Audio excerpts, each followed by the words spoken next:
तर या प्रकरणाच्या संदर्भातली महत्त्वाची अपडेट आपण पाहतोय।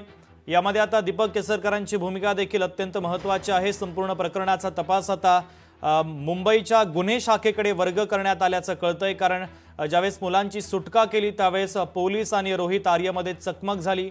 या चकमकीमध्ये त्याला गोळी लागलेली होती। त्याने आधी गोळीबार केलेला होता, त्यानंतर बचावासाठी पोलिसांना सुद्धा भूमिका घ्यावी लागली, गोळीबार करावा लागला आणि यामध्ये तो गंभीर जखमी झालेला होता। त्याला तातडीने हॉस्पिटलमध्ये दाखल करण्यात आलं, मात्र डॉक्टरांनी त्याला मृत घोषित केलेला आहे। अर्थातच या संपूर्ण प्रकरणामध्ये त्याचा एन्काउंटर झालेला आहे। 17 मुलांना त्याने ओलीस ठेवलेलं होतं आणि त्या मुलांवर तो हल्ला करण्याच्या तयारीत होता अशी धक्कादायक माहिती सुद्धा समोर आलेली आहे। वेळीच हे संपूर्ण प्रकरण पोलिसांपर्यंत पोहोचलं। पोलिसांना संपूर्ण घटनेची अपडेट कळाली। पोलिसांनी तातडीने कारवाई केली आणि रोहित आर्यचा एन्काउंटर केलेला आहे। तर आता या प्रकरणाची व्याप्ती कदाचित वाढण्याची शक्यता आहे, कारण अनेक जुने पुरावे सुद्धा काही व्हिडिओत सुद्धा समोर येत आहेत आणि आता पवईतील प्रकरणाचा तपास मुंबईच्या गुन्हे शाखेकडे वर्ग करण्यात आलेला आहे। अर्थातच पोलीस या घटनेच्या मुळाशी जाण्याचा प्रयत्न करतील। कशा पद्धतीने हे संपूर्ण प्रकरण घडलं, सरकारकडून त्याचं काय नुकसान करण्यात आलेलं होतं, कारण त्याने जो व्हिडिओ केला होता त्या व्हिडिओमध्ये काही डिमांड सुद्धा त्याने ठेवलेल्या होत्या। त्या मागण्या नेमक्या काय आहेत त्या संदर्भात पोलिसांच्या वतीने आता शोध घेतला जाईल आणि त्यानंतर या संपूर्ण प्रकरणाचे अपडेट्स आपल्यापर्यंत येतील। मात्र पवईतील या ओलीस नाट्याच्या संदर्भातली महत्त्वाची अपडेट हीच आहे की आरोपी रोहित आर्यचा पोलिसांनी एन्काउंटर केलेला आहे। कदाचित पोलिसांच्या वतीने अधिकृत माहिती सुद्धा दिली जाईल। पोलीस आयुक्त सुद्धा या घटनेच्या संदर्भात कदाचित बोलण्याची शक्यता आहे।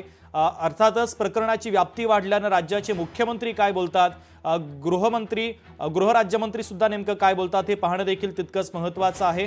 कारण सरकारने 2 कोटी रुपये थकवल्याचा आरोप आर्यनं केलेला होता आणि त्याने या संदर्भातला एक व्हिडिओ सुद्धा जारी केलेला होता आणि त्यामुळे सरकारकडून त्याचं काही नुकसान करण्यात आलं होतं का हे पाहणं देखील तितकंच महत्त्वाचं आहे। कारण 17 लहान मुलांचा जीव हा टांगणीला लागलेला होता। पोलीस जर वेळीच पोहोचले नसते तर अर्थाचा अनर्थ घडण्याची शक्यता देखील या ठिकाणी वर्तवण्यात आलेली असती। मात्र पोलिसांनी वेळीच कारवाई केली आणि या कारवाईमध्ये आरोपी रोहित आर्यचा एन्काउंटर करण्यात आलेला आहे। तर महत्त्वाची आणि मोठी ब्रेकिंग न्यूज या प्रकरणाच्या संदर्भातली आपण पाहतोय। शालेय शिक्षण विभागाच्या स्वच्छता मॉनिटर अभियानाच्या संदर्भातलं हे सगळं प्रकरण असल्याचं आता कळतंय। सरकारने या अभियानाची जबाबदारी रोहित आर्यवर सोपवलेली होती, मात्र हे अभियान सरकारनं मध्यंतरीच गुंडाळलं। जे पैसे कबूल केलेले होते, जे पैसे रोहित आर्यनं गुंतवलेले होते, ती रक्कम रोहित आर्यला देण्यात आली नाही आणि त्यानंतर मात्र तो तणावामध्ये गेलेला होता। त्याचं मानसिक संतुलन सुद्धा बिघडलेलं होतं असं कळतंय आणि या सगळ्या मानसिक तणावातून त्याने हे टोकाचं पाऊल उचललं। 17 मुलांचा जीव टांगणीला लागलेला होता।